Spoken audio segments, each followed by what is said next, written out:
Hey guys, welcome back. I hope you had a really great day trading yesterday. So yesterday was Tuesday, January 28th, and in SPY we did see a nice technical bounce on the 50-day moving average, and we took it all the way to the top of the implied move. So 605 was the top of the implied move. We did hit that level and then pulled back down to close just underneath at 604.52. And we closed above the 35 EMA in this island gap. We didn't quite fill this bull gap all the way. We did leave a little bit of that open, and we did fill this bear gap about 2/3 of the way. So bounce on the 50-day moving average up above the 35 EMA to the top of the implied move. And this shows very clearly how we can use moving averages to predict technical bounces, and that 50-day moving average was a huge one. Then combined with that 1 hour, we did get a nice bounce. SPX, same thing over here. We opened with a move above that 35 EMA. So we opened near that 35 EMA, dropped back down, closed the morning gap, bounced on that 50-day moving average, pulled back above the 35 EMA, and closed at the top of the implied move. Filled most of that bull gap almost completely. There's just a little bit left, and about 2/3 of the down gap. And we are heading into FOMC with being just short of all-time highs, and all-time highs are right here at 61.2818. So SPX yesterday up 0.86%. Sorry, that was SPY. SPX up 0.92%. VIX this morning is up a little bit, up 0.3%. I do believe VIX closed down yesterday, and we did close within the implied move. SPX was out just a little bit, but you could see top of the implied move right here, and we closed just a little bit outside of that. QQQ. We did open here with a move up to the 50-day moving average. Then we pushed above the 30-minute and 1 hour 200 moving averages. That took us to the top of the implied move at 521, and from there we pushed even higher to close right at the 35 EMA. It's always good to know where the 35 EMA is.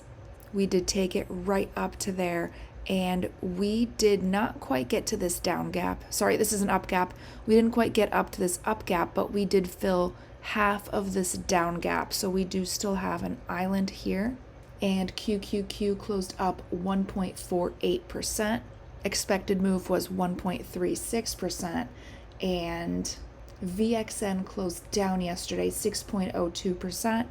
And we did close outside of the implied move yesterday. So 521 was the top of the implied move. We closed 521.81. And we did close within this next day's expected move. So a lot of times when the implied move for the 2 days ahead is more than $1 apart, I do recommend finding a strike in the middle. So if you did sell something like 523, 524, bear call spreads on the day, those would have closed up. We did blow past 521, so those, if you did sell 521, 522, those would have closed down. But taking it closer to that next day's strike would have been a good strike. And if you bought premium, of course 521 was an excellent choice. And IWM, we did bounce here on a pretty interesting level. So we had 1 hour 200 moving average 225, which is a huge level. The bottom of this gap right here, this up gap, was also just above 225. Then 30-minute 200 moving average, and all of that together did scoop us back up. We did see a technical bounce there. This 1 hour 200 moving average is still pointing down. That momentum is down, and you could see the channel that we've made here between the 50-day moving average and the 1 hour 200 moving average. So we did open yesterday down to that 225 1 hour 200 moving average level, saw that as a place to see a technical bounce, took it to the 35 EMA. So relatively flat day or flat close, up 0.11%. RVX down 3.97%, still at 21, and we did close within the implied move here.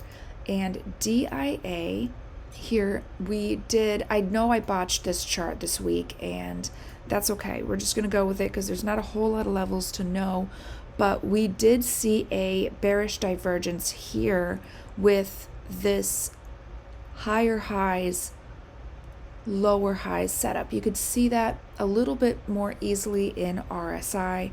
So we did see RSI here make lower highs and higher highs here. So that is a bearish divergence. It could signal this rally right here losing some steam.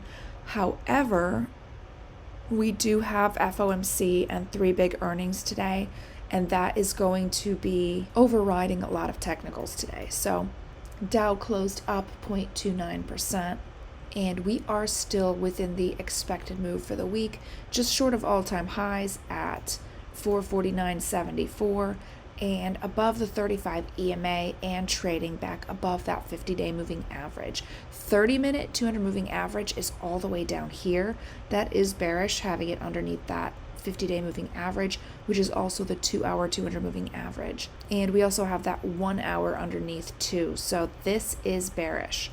We are still grinding higher, but the technicals are showing a lot of weakness. All right, so today's trading ranges are going to be out on TradingView. I got a really late start making this video.